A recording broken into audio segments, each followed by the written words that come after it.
The ninth inning was supposed to be a formality. A closing sequence. A final 3-out standing between the Dodgers and another win at home. Instead, it became chaos. Pure, unfiltered, uncontrollable chaos. And at the center of it all, lying on the dirt near first base with teammates and coaches rushing toward him, was Shohei Ohtani. The best player on the planet. The face of baseball. The man who carries the hopes of an entire franchise on his shoulders every single night. He was down. And he wasn't getting up quickly. The stadium, which had been buzzing with the comfortable energy of a game well in hand, went silent.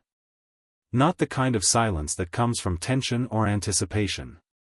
The kind of silence that comes from shock. From disbelief. From the collective realization that something had gone terribly, horribly wrong. Because Ohtani hadn't just been hit by a pitch. He hadn't stumbled awkwardly or collided with a fielder in a routine play. He had been ruthlessly beaten by multiple Rockies players in a sequence so wild, so unexpected, so violent that even the broadcast crew struggled to find words to describe what they were watching unfold in real time. It started with a play that should have been simple. A ground ball hit sharply toward the right side of the infield. Ohtani, running hard out of the batter's box the way he always does, was heading toward first base. The Rockies' first baseman was moving to cover the bag. The second baseman was fielding the ball and preparing to make the throw. Everything was unfolding exactly the way it's supposed to unfold in a routine 4-3 groundout. Except it didn't stay routine. The throw came in high. Not wildly high, but high enough that the first baseman had to reach for it. And in that moment, with Ohtani charging down the line and the first baseman stretching to make the catch, their paths collided. Hard. The sound of the impact echoed through the stadium.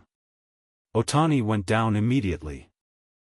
The first baseman stumbled backward but stayed on his feet. And for a split second, it looked like it might just be an unfortunate collision. The kind of bang-bang play that happens in baseball where two players are both doing their jobs and physics just puts them in the same space at the same time. But then something shifted. The Rockies' dugout erupted. Players started spilling onto the field. And what had been an accidental collision suddenly became something much darker. Because as Ohtani was trying to get to his feet, as he was shaking off the impact and checking himself for injury, multiple Rockies players were moving toward him. Not to help. Not to check if he was okay. But with aggression. With intent. With the kind of energy that makes a baseball field feel like something much more dangerous. The first Rockies player to reach Ohtani shoved him.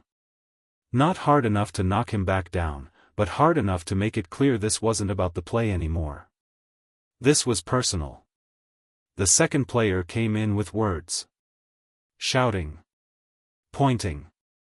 Getting in Ohtani's face with the kind of rage that doesn't come from a single play. It comes from something that's been building. From frustration. From resentment. From the feeling that this one player, this one superstar, represents everything that's going wrong for a team that's struggling to stay relevant. And then the third Rockies player joined in. And that's when the situation exploded. Because now it wasn't just a confrontation. It was multiple players surrounding Ohtani. Multiple players shouting at him. Multiple players creating a physical presence that felt less like a baseball disagreement and more like an attack. Ohtani, to his credit, didn't retaliate. He didn't swing. He didn't shove back. He stood there, absorbing the aggression, trying to create space, trying to de-escalate a situation that was spiraling out of control. But the Dodgers weren't going to let it continue. Mookie Betts was the first Dodger to reach the scrum. He didn't hesitate. He pushed his way between Ohtani and the Rockies players, creating a barrier with his own body. Freddie Freeman was right behind him. Then Will Smith. Then half the Dodgers roster, pouring out of the dugout, sprinting across the field, ready to protect their teammate at all costs. The umpires were trying to regain control. They were shouting. Waving their arms. physically separating players. But for a moment, for one wild, chaotic moment, Dodger Stadium felt like it was on the verge of something truly ugly. The crowd was on its feet. Some fans were booing. Some were screaming. Some were recording on their phones, trying to capture every angle of what was happening. And in the middle of it all, Ohtani was still on his feet, but barely. He was holding his side. His face showed pain. Not the dramatic, performative kind of pain. The real kind. The kind that makes you wonder how badly he's hurt and whether he's going to be able to continue. The trainers finally pushed through the crowd of players and reached him. They started asking questions. Checking his ribs. Watching his breathing. And the longer they stayed with him, the more the concern in the stadium grew. Because if Ohtani is hurt, if he has to leave this game, if the Rockies' aggression has caused an injury that sidelines him for any length of time, then this isn't just a wild ninth-inning moment. This is a story that will dominate baseball for weeks. The benches had cleared completely by this point. Both teams were on the field. Coaches were holding players back. Umpires were issuing warnings. And somewhere in the chaos, the Rockies' manager was being ejected. He was screaming at the umpires. Screaming about the initial collision. Screaming about how his player was just trying to make a play and the Dodgers were overreacting. But his words were lost in the noise. Because everyone watching this game, everyone in that stadium, everyone watching the broadcast at home, could see exactly what had happened. The initial collision might have been incidental. Might have been just part of the game. But what followed wasn't. What followed was multiple Rockies players going after Ohtani in a way that crossed every line. And the fact that their manager was defending it, that he was trying to spin it as something justifiable, only made the situation worse. It took nearly 10 minutes to restore order. 10 minutes of players being separated and warned and sent back to their dugouts. 10 minutes of Ohtani being examined by trainers while the entire stadium held its breath. 10 minutes of announcers replaying the sequence from every available angle, trying to piece together exactly what had happened and why it had escalated so quickly. And when the field finally cleared, when the umpires finally signaled that play could resume, Ohtani was still in the game. He was hurting. That was obvious. He was moving more carefully than usual. His breathing looked labored. But he refused to come out. He refused to let the Rockies' aggression take him off that field. And the crowd, which had been silent with worry just moments earlier, erupted. Because that's who Shohei Ohtani is. That's what he represents. Not just talent. Not just skill. But toughness. The refusal to be intimidated. The refusal to back down even when multiple players are coming at you with intent to hurt. The game resumed, but the energy had completely changed. What had been a comfortable Dodgers lead in a relatively calm ninth inning was now a powder keg. Every pitch felt loaded. Every at-bat felt tense.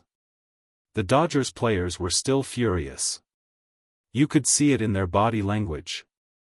In the way they were looking at the Rockies' dugout. In the way they were communicating with each other between pitches. And the Rockies, for their part, seemed to realize they had crossed a line. Some of their players looked uncomfortable. Some looked defiant. But all of them knew that what had just happened wasn't going to be forgotten. The league was going to review it. Suspensions were likely coming. And the narrative around this game, around this series, around the Rockies season, had just shifted in a way that was going to follow them for a long time. When the final out was recorded, when the Dodgers finally secured the win, there was no celebration. No high fives. No smiles. Just a team walking off the field with their best player hurting and their emotions still running hot. Ohtani walked slowly toward the dugout. Teammates stayed close to him. Checking on him. Asking if he was okay. Offering support in whatever way they could. And as he disappeared into the tunnel, the cameras stayed on the spot where the chaos had erupted. The dirt near first base still showed the scuff marks from where players had been standing. From where Ohtani had been surrounded. From where the ninth inning had turned into something no one expected. The press conference room was packed. Every reporter in the building wanted answers. They wanted to hear from Dave Roberts. They wanted to hear from Ohtani.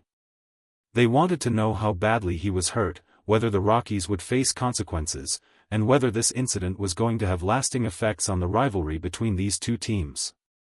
Roberts spoke first. His voice was controlled, but the anger underneath was unmistakable. He talked about the collision being part of the game. About how players compete hard and sometimes contact happens. But then his tone shifted. He talked about what happened after the collision. About multiple players going after Ohtani. About the aggression that went beyond competition and crossed into something dangerous. And he made it clear that the Dodgers would not tolerate it. That they would be filing complaints with the league. That they expected the Rockies players involved to face serious consequences. Because protecting Ohtani isn't just about protecting one player. It's about protecting the integrity of the game. It's about making it clear that targeting a superstar, that ganging up on a player in a moment of vulnerability, is not acceptable under any circumstances. When Ohtani finally sat down in front of the microphones, the room went quiet. Everyone wanted to see how he was moving. Whether he was visibly injured. Whether the pain was as bad as it had looked on the field. He moved carefully as he sat down. He took a slow breath before speaking.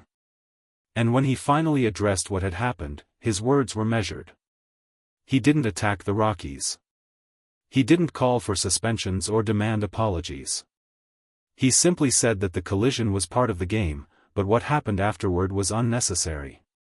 He talked about how baseball is a physical sport and emotions run high, but there are lines that shouldn't be crossed. And when a reporter asked if he was afraid of retaliation in future games, Ohtani's answer was simple. I'm not afraid. I'll keep playing the same way I always play. That response said everything. It said that the Rockies' aggression hadn't intimidated him. It said that he wasn't going to change his approach or play cautiously because of what had happened. It said that Shohei Ohtani is exactly who everyone thinks he is. Tough. Fearless. Unshakable. The league's response came quickly. Within hours of the game ending, the commissioner's office announced that they would be reviewing the incident. Video from multiple angles would be examined. Statements from umpires, players, and coaches would be collected. And disciplinary action would be taken if warranted. The baseball world waited to see what that action would look like. Whether the Rockies players involved would be suspended. Whether fines would be issued. Whether this incident would be treated with the seriousness it deserved or brushed aside as just another on-field scuffle. But inside the Dodgers clubhouse, the focus had already shifted. The focus was on Ohtani's health. On making sure he was okay. On getting him treatment and rest and making sure that whatever damage had been done in that chaotic ninth inning wouldn't keep him off the field for long. The wild chaos at Dodger Stadium in the ninth inning became the story that dominated every sports network. Replays were shown over and over. Analysts debated whether the initial collision was dirty or just unfortunate. Fans argued about whether the Rockies players should face criminal charges or just suspensions. And through it all, one image remained burned into everyone's memory. Shohei Ohtani, surrounded by multiple Rockies players, absorbing their aggression, refusing to retaliate, and then refusing to leave the game. That image captured everything about who he is. Not just as a player, but as a person. And it made one thing perfectly clear. You can come at Ohtani with everything you have. You can try to intimidate him. You can try to hurt him. But you will not break him. Because Shohei Ohtani is built differently. And the Dodgers, standing behind him, are built the same way. Tough. Relentless. Unstoppable.